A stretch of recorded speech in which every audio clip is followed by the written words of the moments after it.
Okay, the question is, what is social entrepreneurship? He said that entrepreneurship which benefits the society, and my question to the class was, tell me an entrepreneurship which is not beneficial to the society. Yes? I don't know too much about business, but does like dangerous investment banking count as entrepreneurship? Sorry, the last part was? Does like risky investment banking count as risky investment banking? Investment banking is a risky profession itself. So the fact that it is risky doesn't really make it harmful to the society. But I mean, you have to take risks sometimes or the other. Didn't problems in investment banking contribute to the financial crisis? Sure, but the point is there are bad businesses and good businesses, the way they are run. Right? So, I mean, there are a lot of banks which are not run very well and they lose money, but that doesn't mean banking per se is a harmful institution or a business. There are easy examples of entrepreneurship which are harmful to the society, much easier examples. I'm sure you know them. Yes, ma'am? A company like Exxon or... Now again you are telling a bad business. Exxon, fundamentally the model is not bad, right? I mean they are into energy services, so it could have been much better oil, but yeah, I mean they probably did certain things which are not very good. Drugs? Drugs, yeah. Right? Somebody who is doing harmful drugs. Maybe you can think of terrorism also as, terrorism is an entrepreneurial activity, isn't it? But harmful to the society. But I think you said something else about the underprivileged or something. What is it? What did you say? Usually it's like geared at helping the underprivileged because like generally you wouldn't necessarily want to help them. Okay. So it's usually for the underprivileged. So since you said that, which is very right, if I tell you that there is something called a commercial entrepreneurship,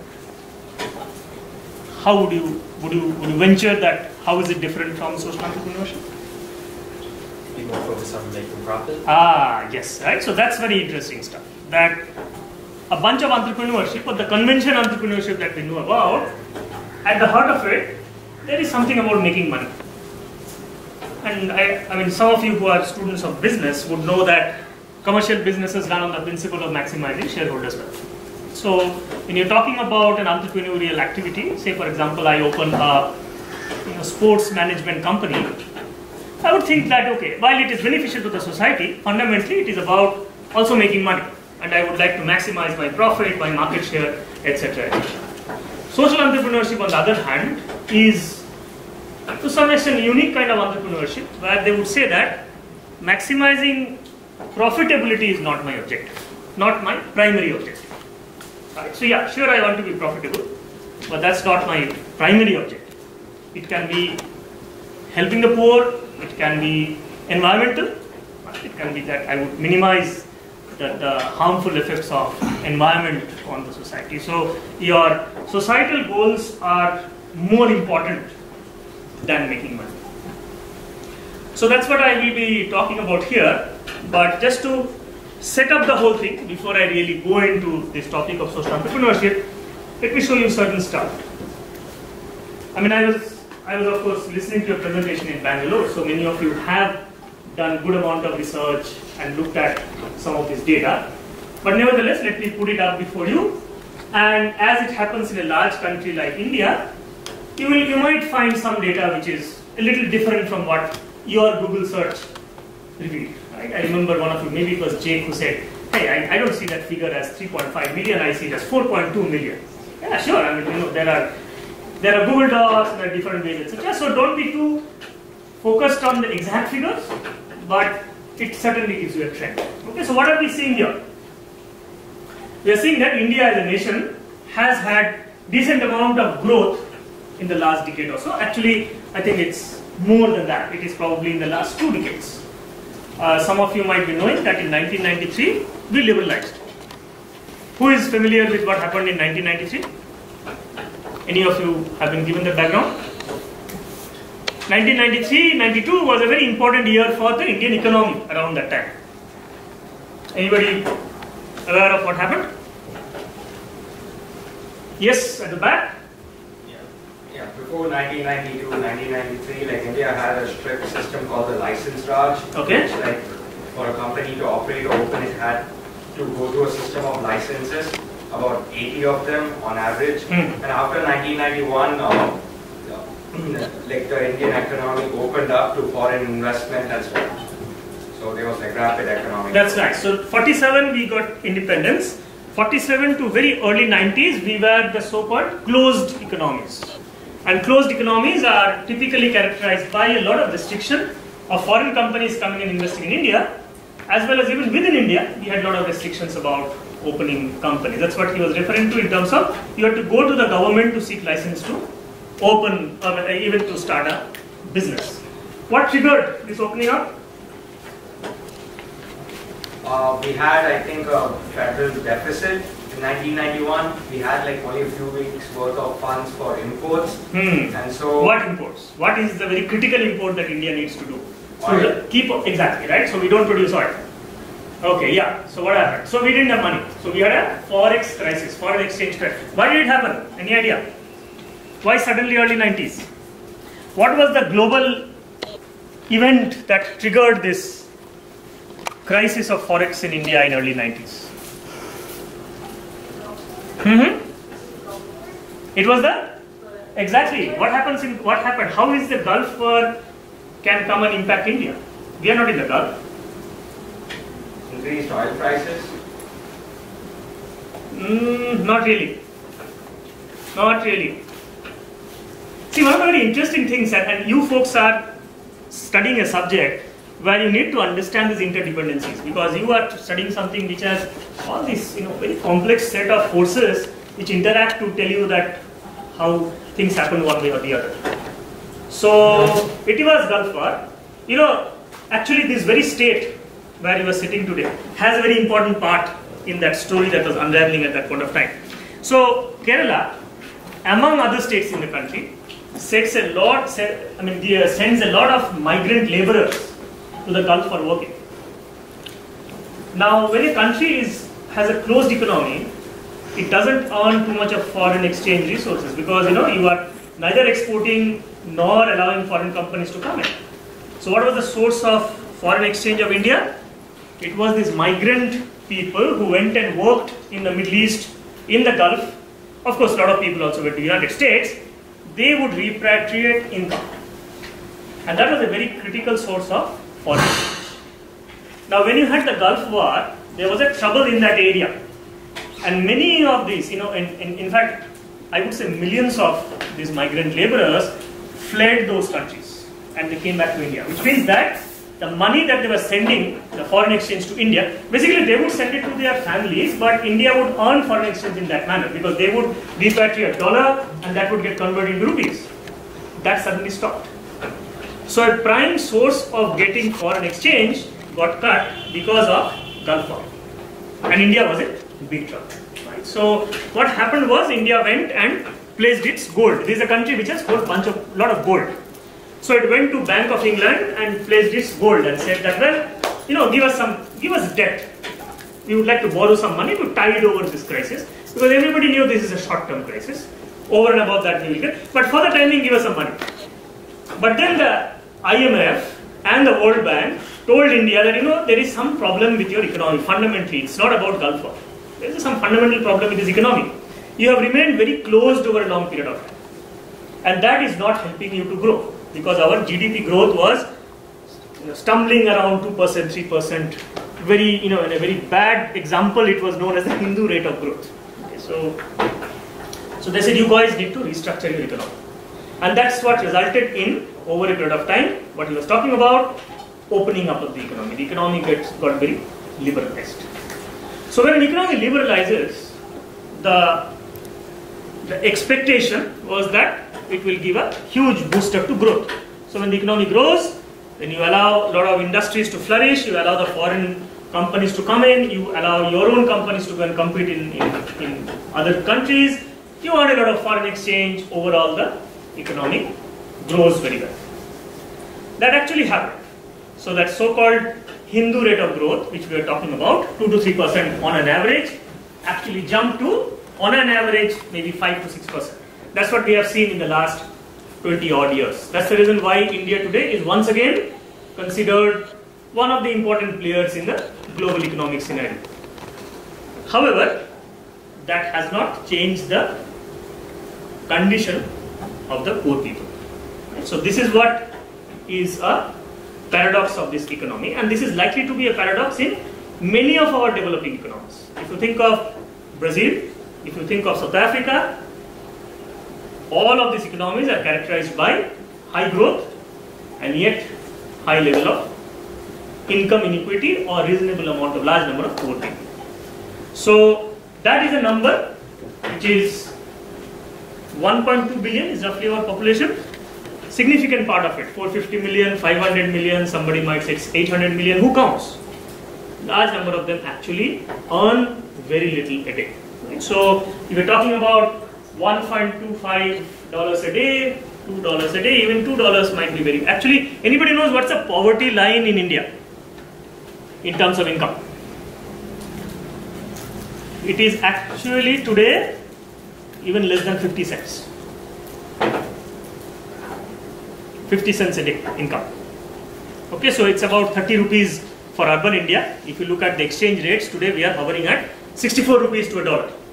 So we're talking about under 50 cents. And there are large number of people who do not even earn that much income. In fact, if you just walk around, you will see lots of them. You know, go if, of course, I don't know whether they will talk to you, but go and ask them how much they earn in a month. You will see the numbers are very low.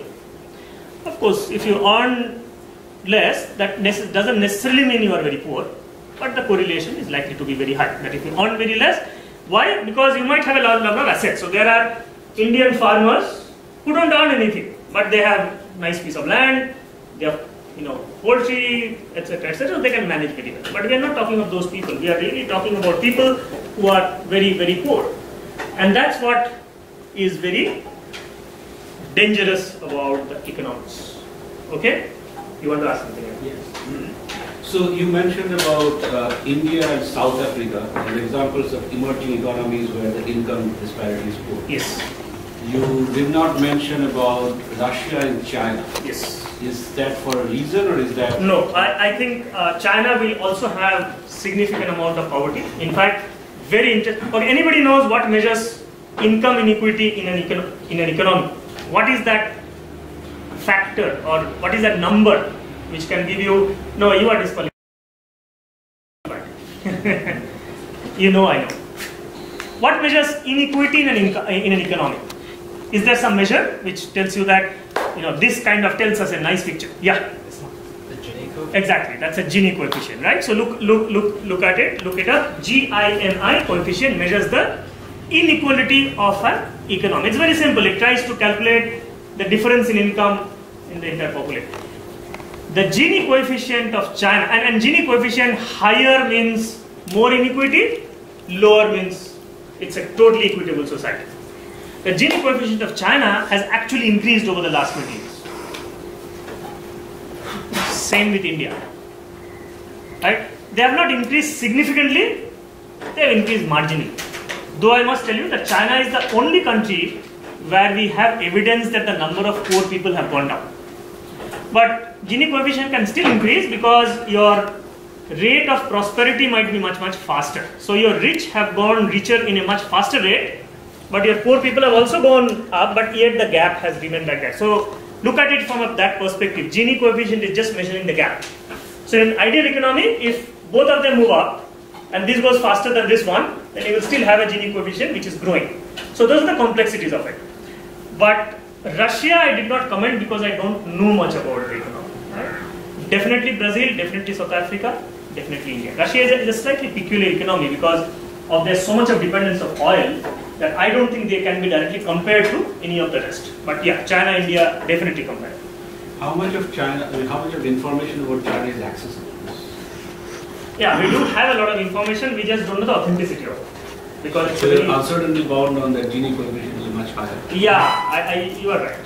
You are right, yeah. Because China, the information is so well controlled by the government that sometimes there are apprehensions about, So there is one very interesting study which say that if you just look at the power consumption of an economy, you will realize whether they are doing well or not so well. Because usually if the economy does well, the power consumption goes up. And in China, the power consumption has never gone significantly. I mean, it has not gone as much faster as the prosperity has gone or as has been the claim. So those are some of the proxies which we. But one thing is for sure that China, the number of poor people have actually gone down.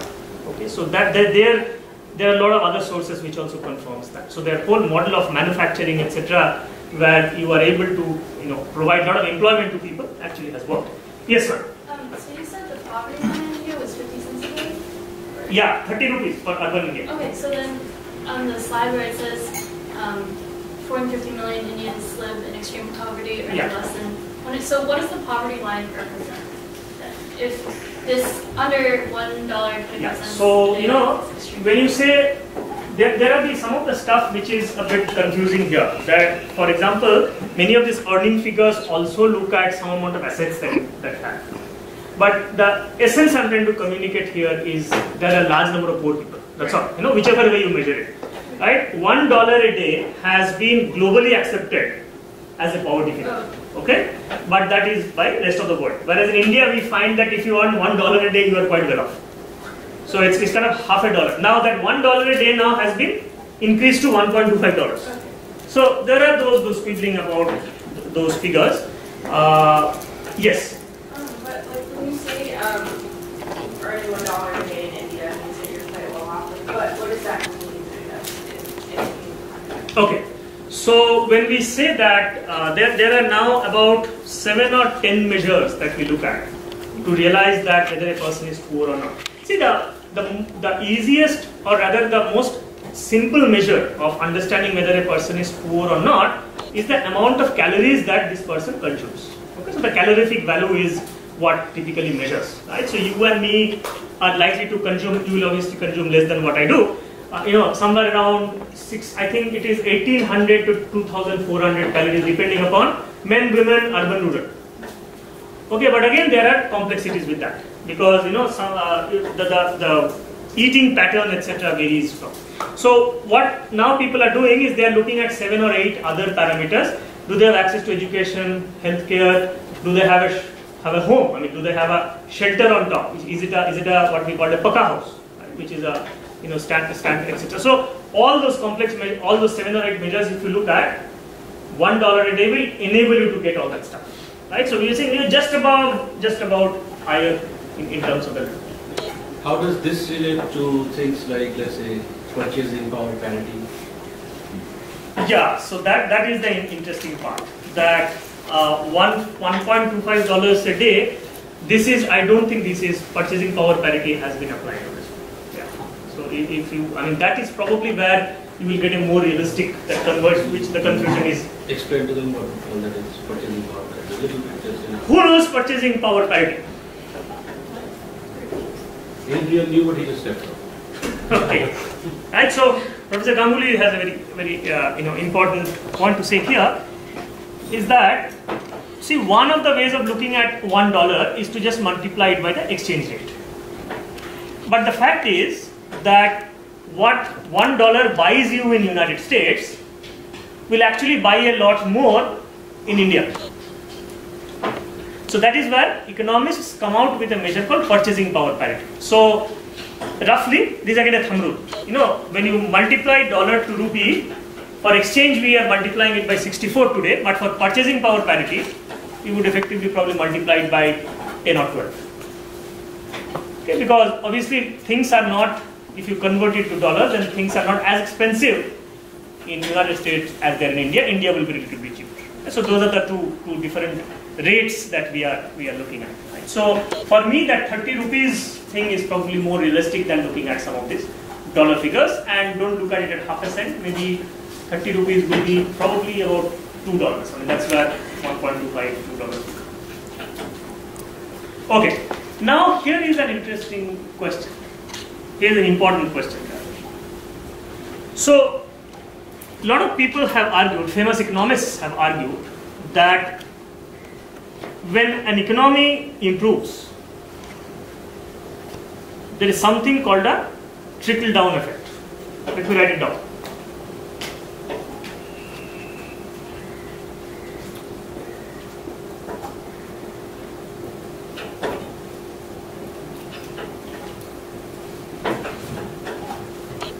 Trickle-down effect. Intuitively, can anybody tell me what is a trickle-down effect? Yes. I know President Reagan tried to implement this, but isn't it you give people or like entrepreneurs a bigger tax break so that way eventually if they make more money, they think that that money is going to be stimulated into the economy and then it's going to go down to people who are making less money? Something like that. Absolutely. You kind of very explained. It doesn't necessarily need to be entrepreneurs. Okay, so it effectively says that a rising tide raises all boats. Okay, so so think about India, 92, 93 we liberalized. Okay, so we kind of opened up our economy, foreign companies come in, opportunities increase. So what happened? Who benefits from all this primarily? People who are educated, people who are healthy. So it is the economically well off who first benefits. But as they benefit, probably more and more opportunities get created in the country, and then it helps the poor people. A great example is actually our IT services companies. You have been to Wipro. So Wipro is one of those IT services firms. Now if you think of IT service firms, any one of them, then of course when the IT service firms opened up, Wipro of course is an Indian company. For example, when IBM opened up in India, incidentally IBM is probably one of the largest employers among the IT industry today in India. Who took the advantage of it? The engineers, the people who are economically well off. They got their jobs. They got their visas, they could go and live in the United States, and that benefit of that, the prosperity, if you look at Bangalore, all the development that has happened in Bangalore is an example of that. But because of that company, there is also a series of affiliated industries that grow up. For example, all these people would need transportation, and then you have a lot of people like drivers getting a lot of jobs. Typically in a Bangalore young family, if you look at both husband and wife are working, hence you need support at home. So you need somebody to come and clean your dishes, wash your clothes, even look after the baby. So those affiliated industries start, which effectively means that there's a large number of poor people who are probably not so employed, not getting a lot of money, now suddenly has a lot of employment opportunities. So in the IT industry, we have seen that happening. But in the overall economy, in India, we are not seeing the trickle-down effect happening. Right? If you see trickle-down effect happening, then you would not have seen what I have written as the title. You would have seen that, well, with growth, and now we are what? 25 years after liberalization. So it's not that we are only looking at a very small time span. You would have seen the improvement in terms of inequality, or reduction of inequality, which actually is not happening, which is a kind of a concern. That why is it not happening? Yes. So you explained the trickle-down effect, and that's also been used to try to apply to the economy in the U.S. as well. Yes. Were there other economies where the trickle-down effect was observed and was working well in the past? Yeah. So I think when it was conceptualized by the economists, that the economy they were fundamentally looking at was United Kingdom, and that was about 100 years ago. Right, so there they could see a lot of evidence of that trickle-down effect happening, but the economists even at that point of time very clearly said that, look, this is a theoretical kind of a conceptualization. We are arguing it is likely to happen through logic, and it is for us to go to the world and find out whether it is actually true. In our research language we will say the empirical validity of it was left to be proven. What we are now realizing is that this is not an automatic process. It doesn't happen automatically. That's what we understand. That sure, there will be economic growth and the privileged will get the benefit, but that doesn't automatically lead to the improvement in the conditions of the poor. We need to intervene, we need to develop some linkages to pull them up. Otherwise it might actually result in greater inequality. Okay? You had a question? Yeah. As for the rising tide, I remember something where someone said, it only helps if people have boats. Like the rest. Alright, you are absolutely right. It only helps if people have boats. You are absolutely right. So what is a boat in our context here? What is the equivalent of a boat? What does it mean by having a boat? A public education. Exactly, right? So it has to be, for me, it has to be education, it has to be healthcare, it has to be simple things like access. Right? If you are stuck in a remote village where you are far away from even the nearest cities, how would you even reach a factory maybe, right? So it also refers to transportation. I mean, some of you had given presentation saying with the onset of monsoons, X percentage of our roads just gets washed away. So if you are a farmer who is growing fruits and vegetables, you know that in the monsoon season, I can't sell anything because the roads will not be existing. I will not be able to take my wares to the place where they can be sold. So what would you do? You will do distress sales. You will go and, so even before the monsoon, you are anticipating, saying as soon as monsoon comes, the roads will get washed away, I will not be able to reach my stuff. So as soon as it is grown, I will go and get rid of the whole produce. Now because I am trying to get rid of my produce, I will get a very bad price. Right? I mean, when you look at these figures, these are just amazing. We buy a fruit which is very much like an orange. It looks like an orange, but locally we call it as a kinno, K-I-N-N-O-W. Those are nice glossy looking oranges. Typically in Bangalore, I pay 100 rupees per kg of buying that fruit. Guess what the farmer who grows that sells it for? 5. Yeah, 7 rupees. 7 rupees a kg. That's what the farmer sells it for. And I buy it at 100 rupees a kg. And you know how I came to know about it? I was just reading the newspaper that this farmer is saying that I am struggling with this fruit because that 7 rupees a kilo is not covering my costs. I said, are you crazy? 7 rupees a kilo? Well, what is he talking about? Because this is one of the more expensive fruits that I go and buy. He said, yeah, that's the condition of our country. Right? That in the places where he is growing, there are, because multiple layers of intermediaries, finally when it reaches me, I am paying 100 bucks, but he is just getting 7 bucks. And then remember that 7 rupees is just the price he is getting for it. So his profit might be 50 paisa or even less than that. That's why he is saying, I am coming out of it. I am not going to grow quinoa because it doesn't make sense. Right, so those are some of those embedded problems that we have, right, in terms of saying that in the infrastructure. So those are the boats we are talking about: education, healthcare, access, opportunity, full bunch of stuff. Okay, let me go back once again to the board. Less than 40% of Indian children complete standard 10th, and only 75% complete in class 5. You will guess that a disproportionate number of them are actually the girl child. So it is. So if there is a girl child in a village, the chances of her reaching beyond the 3rd standard is very, very low. Principal reason, the girl child is typically considered to be another helping hand for the family. So there will be other siblings to take care of. The Indian tradition has women to get married off at a very early age. So if the family has to choose, they will rather send the boy to the school and not the girl, because they say, okay, come on, I mean, what is going to happen anyway? She's going to get married when she's 16, 17, 18. So what's the point of taking all that trouble? But the most important factor why this girl is unlikely to go to school as she grows up is because we don't have covered toilets in schools. Even if you put up an infrastructure as a school, you might not be having covered toilets.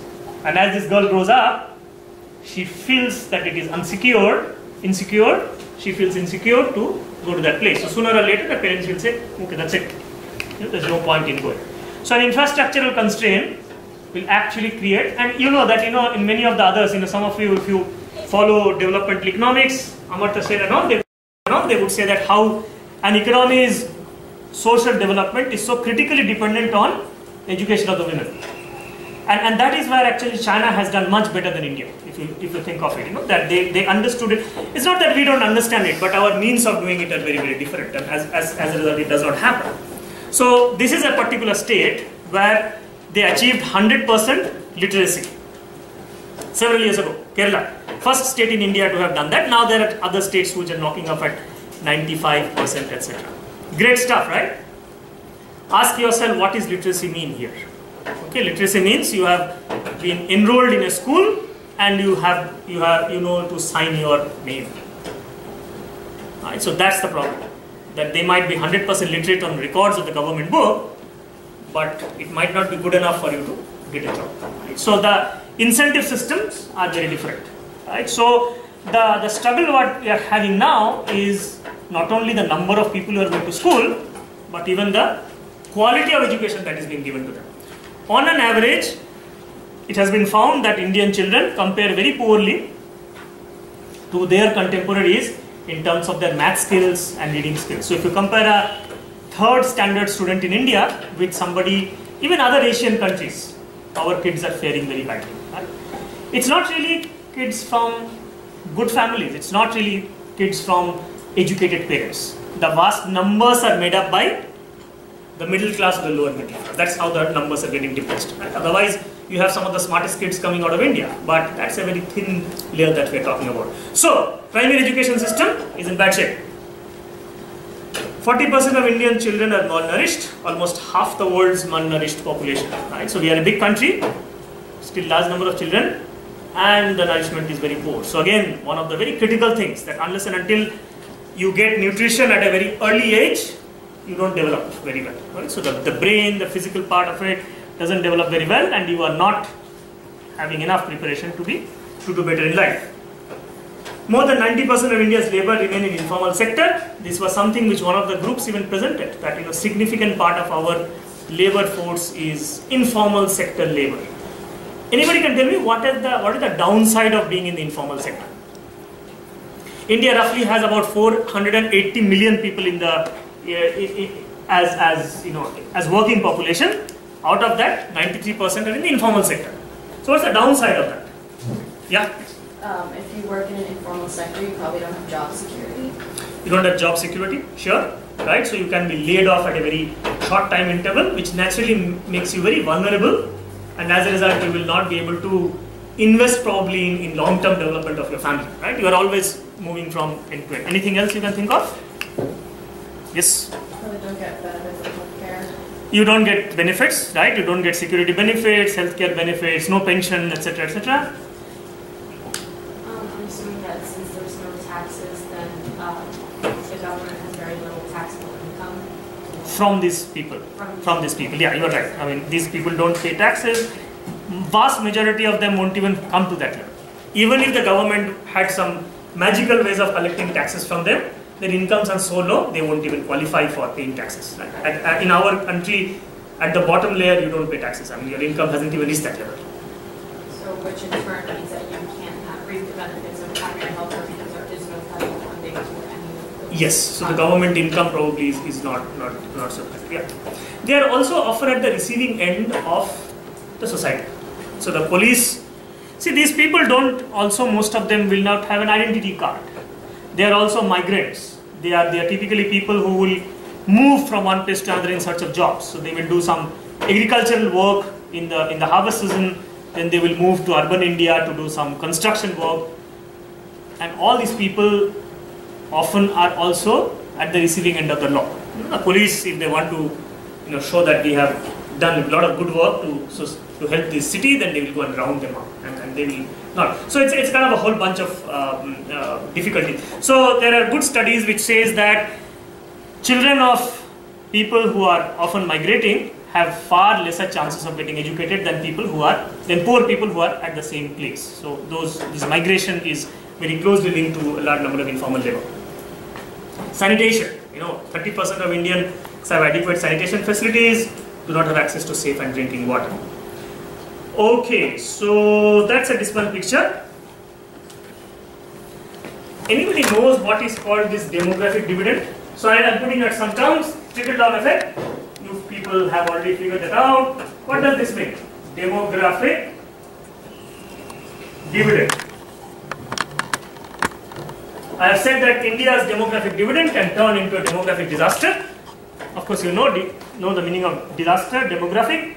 But what is it I am alluding to when I am talking of demographic dividend? What is an India advantage? Or what is often touted to be an Indian advantage? Yeah? And who among them? Yes, among the people, but who among them?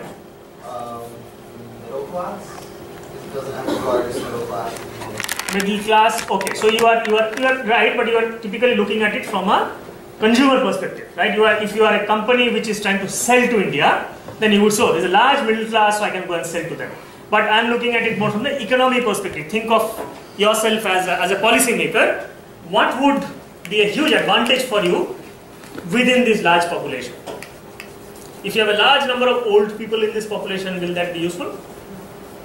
Might not be, right? So that's precisely what is an India advantage. The average Indian age, if you just average all Indians, would come to around 27, 28 years. Right? Which is what? About 10 years elder than all these people?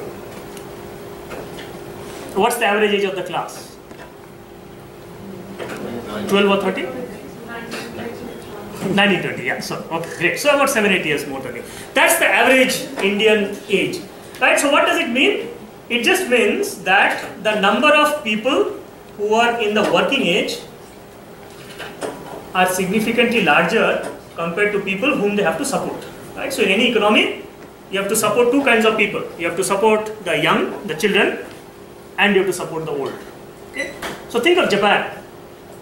What category of population would dominate in Japan? What do you think? The old elderly, right? Because that's that. Now, most developed nations are moving towards that. Why is it happening?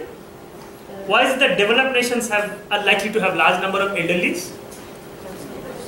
Because of two things. One is,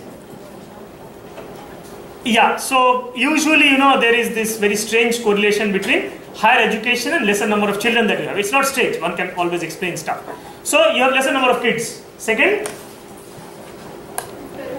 you have better healthcare, right? So you're a developed nation. So the life expectancy is increasing and number of children being born are lesser. All of these pushes you to a population which is heavy on the elderly side. Think of India now, not great healthcare and large number of poor people, right? So the poor people usually thinks of having large number of children as a security. Again, my question to you, why do you think so? Why is it that among the poor, you are likely to see more number of children have there? Yes?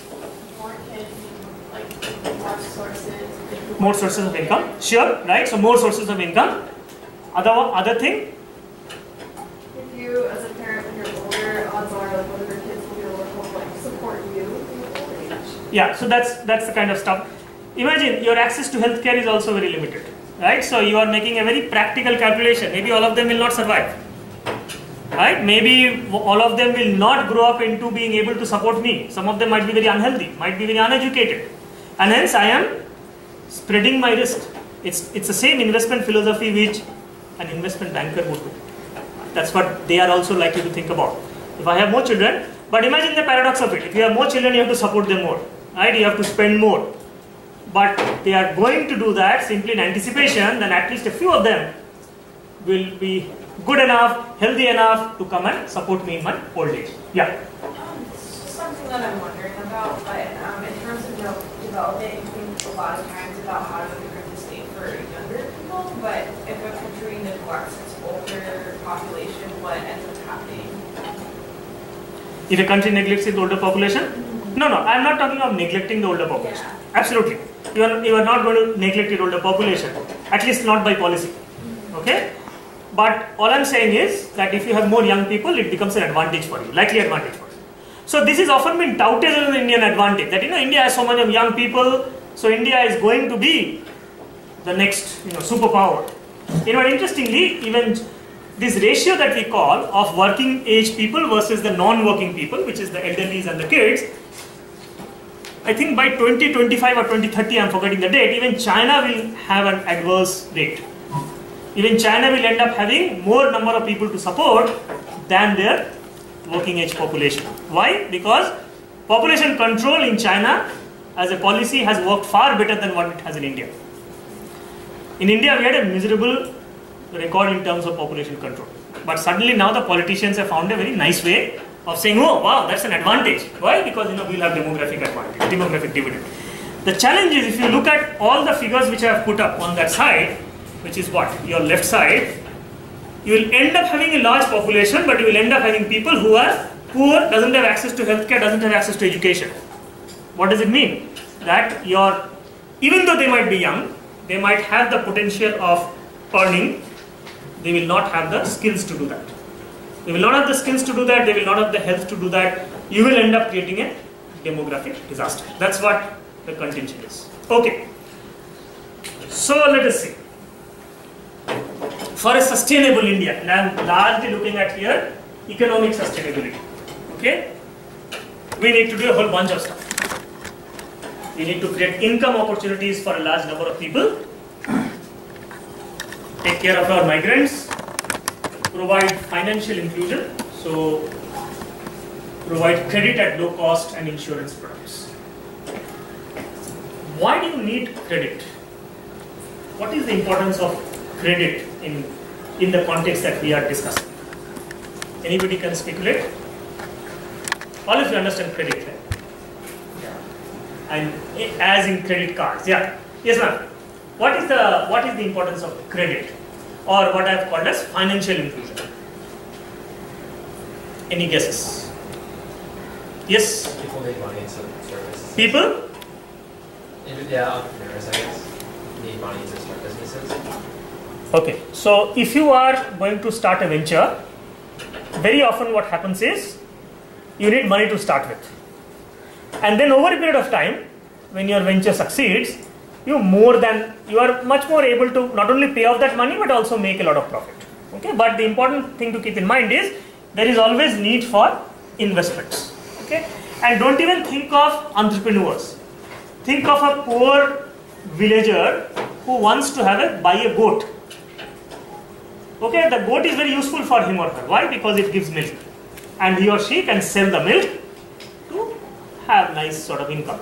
But there is a day when you will need the money to go and buy a goat when there is no income. So that is the investment that we are talking about.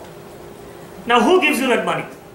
That's a very important part of figuring it out in the economy. Right? Today, who do you think will give, typically in an Indian village, if somebody wants to buy a cow or a goat, who will give this poor villager, poor farmer the money to start? Any guesses? Because, as I have told you, maybe a bank does not exist there. Maybe he or she doesn't have access to the bank.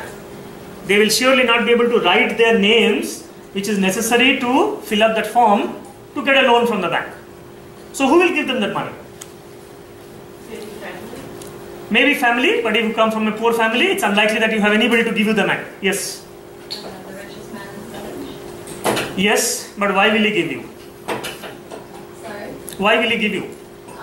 He has the ability to give, but why will he give you? In turn for like some of the Go ahead, you're in the right line. that it will be able to produce. For example, he gives you money for a cow or chicken, or has to like milk and eggs and insurance. Or Right, any so- stuff.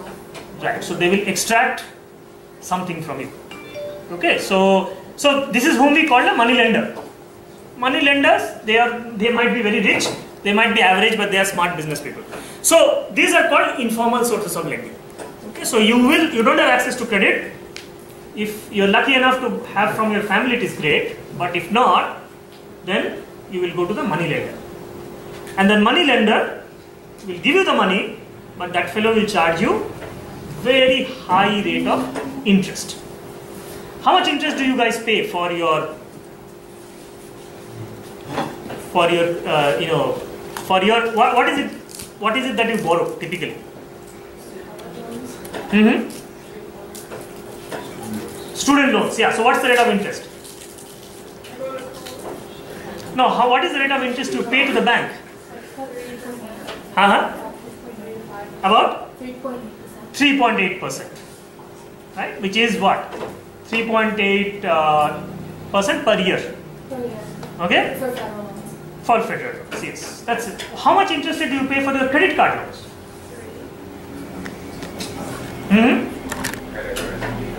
You guys all use credit cards, right? Don't? Oh, that's impressive.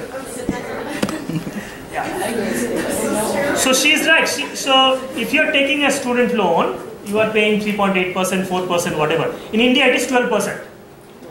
Okay, it varies from economy to economy, obviously, because it depends on a lot of other factors. But ask yourself, credit card, for those of you who are using credit card, if at all, What is the rate of interest you pay? Suppose you have a bill of 1,000 rupees, and when I say rupees, let us assume it's dollars, at the end of the month, and suppose you don't pay. You say, okay, there is a minimum that I need to pay, which is 100 bucks, and 900 bucks I will not pay. So the bank will charge you an interest on that.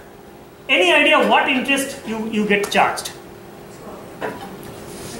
12 on what? 12%. If it is 12%, I don't know the American rate of interest. Minus 24. Good. Yeah, 20 to 25% nowadays on credit card after this crisis. Minus means? I said my personal credit. Yes. No, 20 to 24. How do you calculate that? Based off of the balance that you didn't pay. Okay. At the, They put 20% of that and charge you for the next month. yes. Okay, so that is 20% interest per month. No, per year. Well, yeah, 25. Yeah, per month. Per month, per year. Per year, per year. I will be surprised if it is per year. Then it will be more than that. It must be per month. Yeah. Per month. She pays 3.5% per year. You are actually paying 120%. That's typically the rate of credit cards. Okay? Why? Because they are giving you something which you need. Look at the numbers. All I'm saying is the credit card rate of interest will be far higher compared to your student loan rates. But because the numbers are small, it comes every month, you might not have been. So in India, it is typically, I think they charge about 12 to 13% per month. Okay, so multiplied by 12, that's the rate of interest that you are paying. Okay, so a money lender can charge you anything. A money lender can charge you 100%. Again, remember, these people are not very literate. Right? So they will go and say, okay, this is the money I need at this point of time. I can give you this money, but you have to pay me back at this rate. So there is this whole field of study, practical applications, implementation, which talks about lending money to the poor. How do you make sure that you lend money to the poor?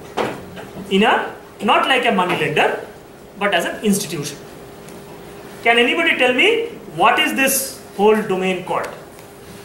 And that's a very important domain in social entrepreneurship. In fact, that is the first example of social entrepreneurship that we have seen in the world. Yes, I see two hands.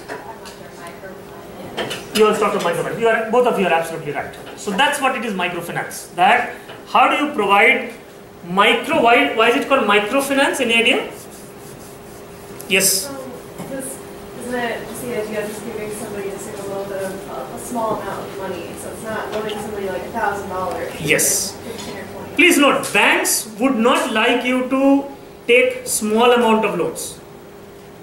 Walk into a bank and ask for a loan of 100 rupees, $100, they will not even talk to you. Tell them I need $1 million, they will at least sit with you, to figure out that whether you are in census or not.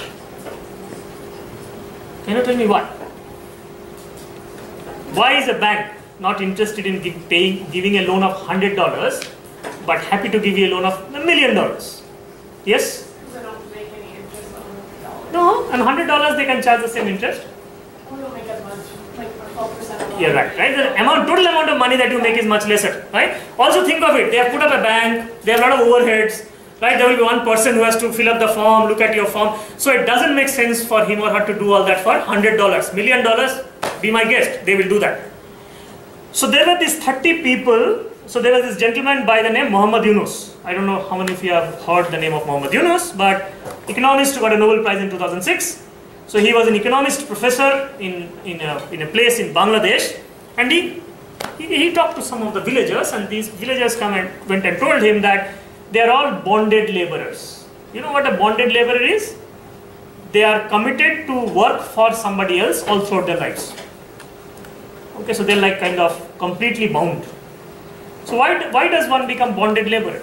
Because they have borrowed, either they or their parents maybe had borrowed some money from this money lender, the richest person in the village.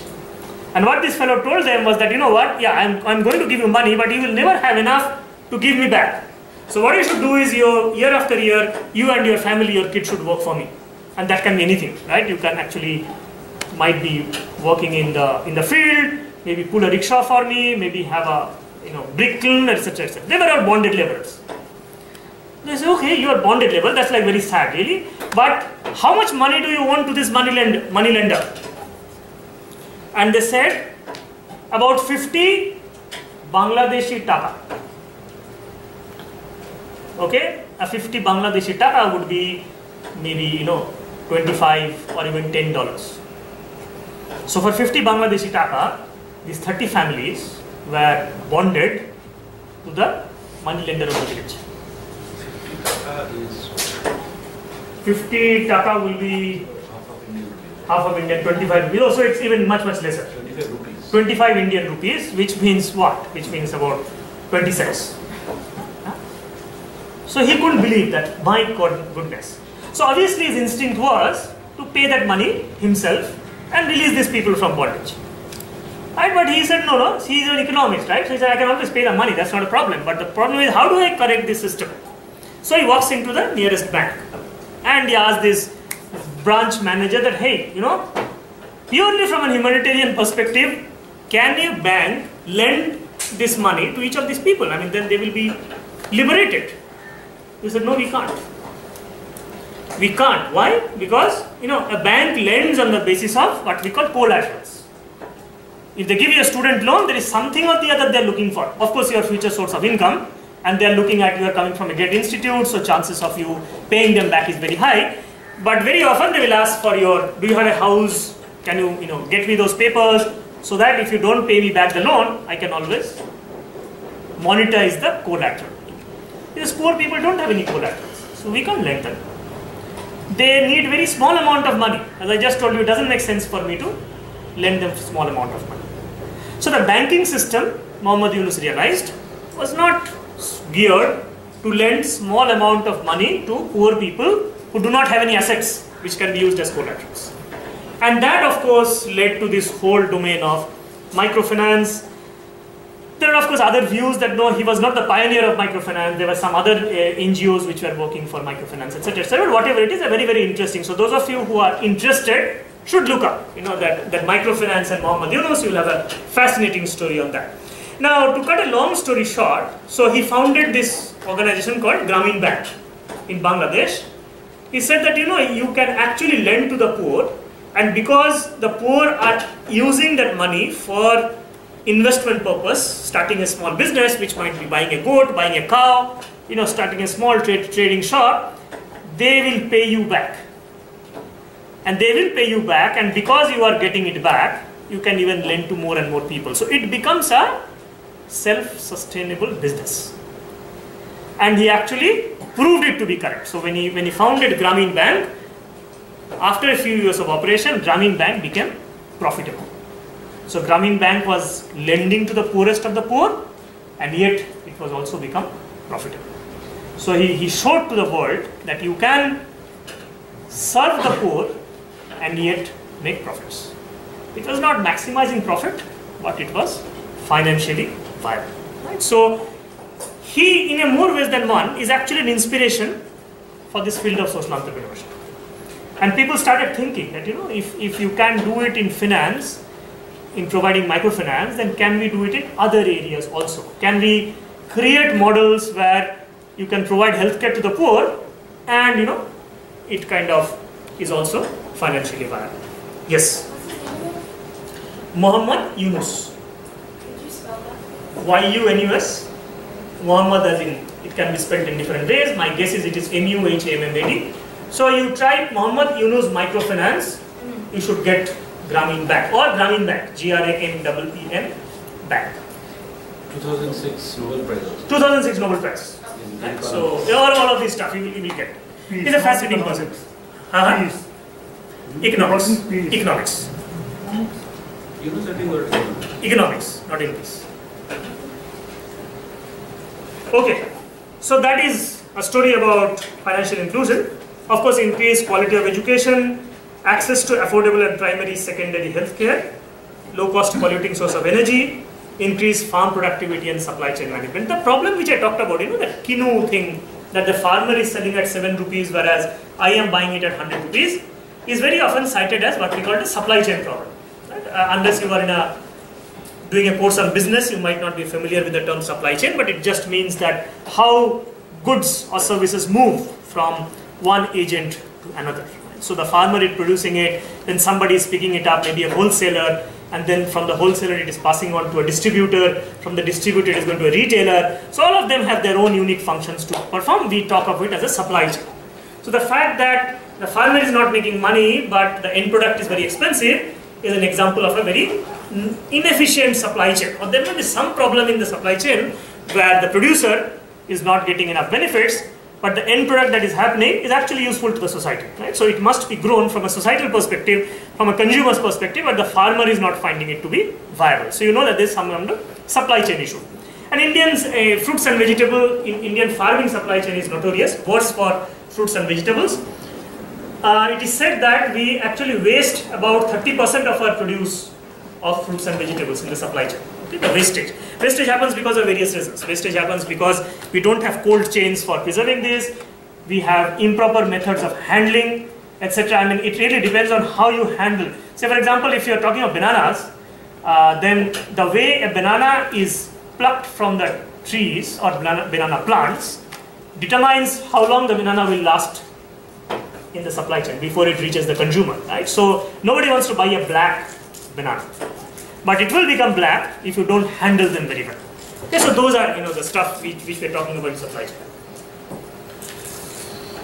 Now there's a whole bunch of problems, right? So here is a very nice book which I read, and some of you, and this is by set of people, set of very fascinating researchers who are close to where you guys are in Boston. They work in Abdul Jamal Poverty Action Lab in MIT, Abhijit Banerjee and Esther Duflo. And they have a nice book written called Poor Economics, P-O-O-R Economics. I have written it here. The large number of cases that they have studied is all from emerging nations, Abhijit himself being an Indian. A lot of the Indian case studies dominate. So here is what they came and said, that there is no one solution for all these problems. A lot of people need to do a lot of things, 100 different steps to ensure that if we want to really become, if India wants to become sustainable. Right, so the task is very complex. You have to do a whole bunch of stuff before you can really solve many of the problems that we're talking about. Okay, so if there is whose job, fundamentally whose job it is to take care of the poor? The government, you're right. So that's what, so what is the government model? In plain and simple terms. What is the government financial model? How will the government help the poor? What is the model there? How does the government earn? Taxes, okay? So the government taxes the rich, people who have more surplus income, and pumps that money back to build infrastructure, maybe defense expenses, and among other things to help the poor. Now in a country like India, that doesn't work too well. Right? I mean, there can be various reasons for it. Maybe the government doesn't have enough resources. Maybe our tax collection system is so broke that we will never have enough resources to finance the poor. Maybe the government does not have enough incentives to go and help the poor, which is hard to imagine actually, because the poor people are more aggressive voters than people like you and me. Maybe there is a lot of corruption in the system. Maybe there is a lot of leakage. So whatever it is, the system doesn't seem to be working very well. Then who else is going to help the poor? Who else helps the poor? One government may not be fully, may not work too well. Then who else? Can you think of any other set of organizations which are very NGOs, very nice. So that's why they are called non-government organizations. Very strange name, by the way. Now what is the NGO model? Just as the government has a model of taxing the rich and helping the poor, among other things, what is the NGO model? Donations and grants. Donations and grants, right? So they are also talking of surplus, but they are going and tapping individual philanthropists or organizations and churning that money, right? So and utilizing the money. So two models, traditional models, right? The government and the NGOs. Let me see what I have later.